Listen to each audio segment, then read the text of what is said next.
अमित गोरखे. लक्षवेधी क्रमांक 1. सभापती महोदय वितरित केल्याप्रमाणे. माननीय सभापती महोदय, पिंपरी चिंचवड महापालिकेतील मुख्य अग्निशामक अधिकारी हे अत्यंत महत्त्वाचं पद अनेक वर्षापासून रिक्त ठेवण्यात आलेलं आहे. सदर पदावर नियमित नियुक्ती न करता ऋषिकांत चिपाडे सब फायर ऑफिसर यांना अतिरिक्त पदभार देण्यात आलेला आहे. इतके महत्त्वाचे पद दीर्घकाळ रिक्त ठेवणे हे प्रशासनाच्या कार्यपद्धतीवर खऱ्या अर्थानं प्रश्नचिन्ह निर्माण करणार आहे. तसेच तत्कालीन सहाय्यक आयुक्त व अतिरिक्त आयुक्त यांनी नियमित भरती प्रक्रिया न राबविता अतिरिक्त पदभार देऊन कामकाज चालवणे हे संशयास्पद असून भ्रष्टाचाराला या ठिकाणी वाव मिळाल्याची शक्यता आहे.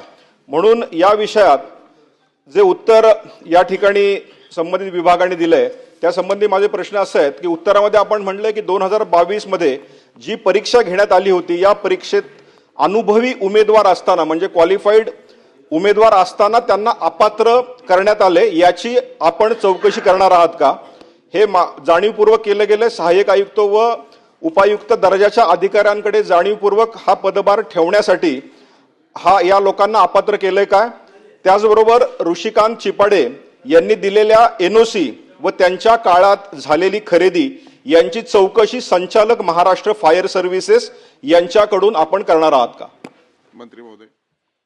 सभापती महोदय, सन्मान्य सदस्य अमितजींनी जो मुद्दा पिंपरी चिंचवड अग्निशामक अधिकाऱ्यांबद्दल या ठिकाणी मांडलेला आहे त्यातली वस्तुस्थिती अशी आहे की मुख्य अग्निशमन अधिकारी हे 31 ऑक्टोबर 2022 पासून हे पद रिक्त आहे आणि श्रीयुत गावडे सेवानिवृत्त झाल्यापासून पात्र अधिकारी उपलब्ध न झाल्यामुळे हे रिक्त ठेवण्यात आले आणि त्याचा चार्ज सन्मान्य सदस्यांनी ज्याचा उल्लेख केला त्या अधिकाऱ्याकडे दिलेला होता.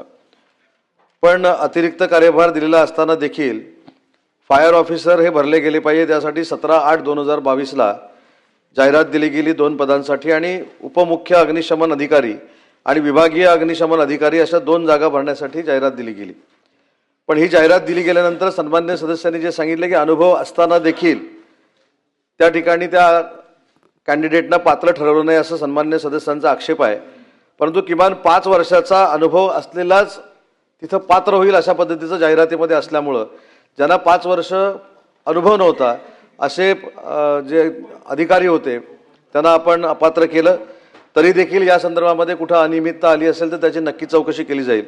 आणि दुसरा मुद्दा सन्मान्य अमितजींनी या ठिकाणी असा मांडलाय की ज्यांच्याकडे चार्ज होता ते उप अग्निशमन अधिकारी श्री ऋषिकेश चिपाडे यांनी काही NOC ज्या दिलेल्या आहेत किंवा ज्या काही परमिशन्स दिलेल्या आहेत याच्यामध्ये देखील काही उलटं सुलटं झालं असण्याची शक्यता सन्माननीय सदस्यांनी या ठिकाणी व्यक्त केली आणि सन्माननीय सदस्यांनी जी शंका व्यक्त केली आहे ती खरी मानून या देखील संपूर्ण प्रकरणाची पिंपरी चिंचवड महानगरपालिकेच्या आयुक्तांमार्फत किंवा त्याच्यापेक्षा सक्षम अधिकाऱ्यांमार्फत चौकशी केली जाईल आणि याच्यामध्ये जर कोणी दोषी ठरला तर त्याच्यावर कारवाई केली जाईल.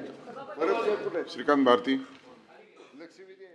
पिंपरी चिंचवडच्या या विषयाची चर्चा पिंपरी चिंचवडच्या सगळ्या सामान्य जनतेमध्ये आहे.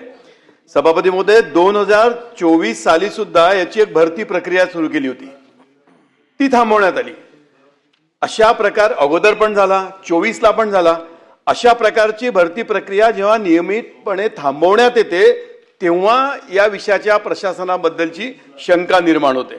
सभापती महोदय, माझा दुसरा मुद्दा असा आहे की शहरामध्ये जे ना हरकत प्रमाणपत्र दिलं गेलं ज्याचा उल्लेख केला आणि माननीय मंत्री महोदयांनी ज्याचा उल्लेख केला याची चौकशी आयुक्तांच्या मार्फत न करता वरच्या अधिकाऱ्यांच्या मार्फत करण्यात यावी आणि ती करता येईल का?